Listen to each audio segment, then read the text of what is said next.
Tuğan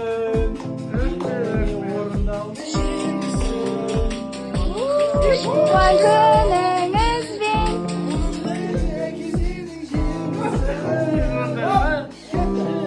Anasımda oturgazım sağırga.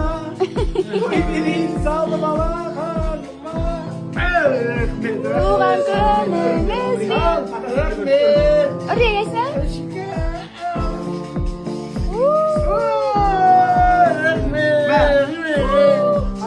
Ал аман есен келдім.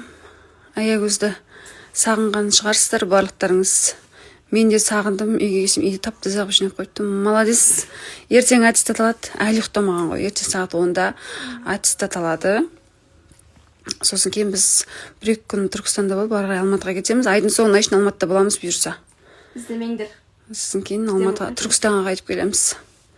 Иә, достар. Ертең Алматыға барған соң бізден күшті контенттер күтіңіздер. Тырнағың өсіп кетті ғой. Иә, осыны алдыру керек. Бізде Ақтауда былай ғой, например, место жительствомен барады да, например, жаңағыдай 26 и 34-ке да микрорайонның тұрғаныңа қарайды, қай микрорайон тұрасың, мысалы Алматыда білмеймін да, неше роддом бар, қалай деген сияқты. Может, енді біз барғаннан кейін квартира қараймыз ғой, соған қарай ма, әлде өзің босанғың келген жерге босана бересің ба? Алматының адамдары болса жазып кетіңіздер. Жалпы қайда барып босанған дұрыс, қай больницаға, роддомға деген сияқты ғой. Енді іші таза, кішкене жақсы болса болды да енді.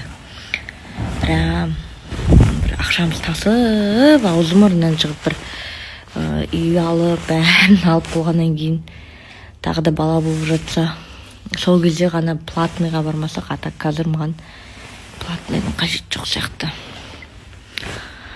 Солай. Баршаңызға қайырлы түн. Кірпіктерім кірпік болды ғой, кәдімгідей біреу ай, біреу сай. Күнде бетімді таңертең кешке уход жасағанда жуам ғой. Содан кірпіктерім тесіп қалды-ау деймін. Солай, бұйырса Алматыға жол жүреміз 18-і. Августтың аяғы бұйырса роды. Алматыда қайда босанатынымды әлі білмеймін. Менде ой болды анандай. Платныйға барып босанам ба деп та, миллион теңге төлеп. Бірақ ойландым, құрсыншы деп та. Зачем? Біреуге көрініп.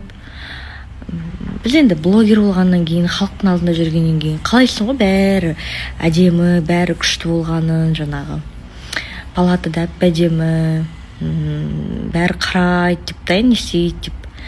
Бірақ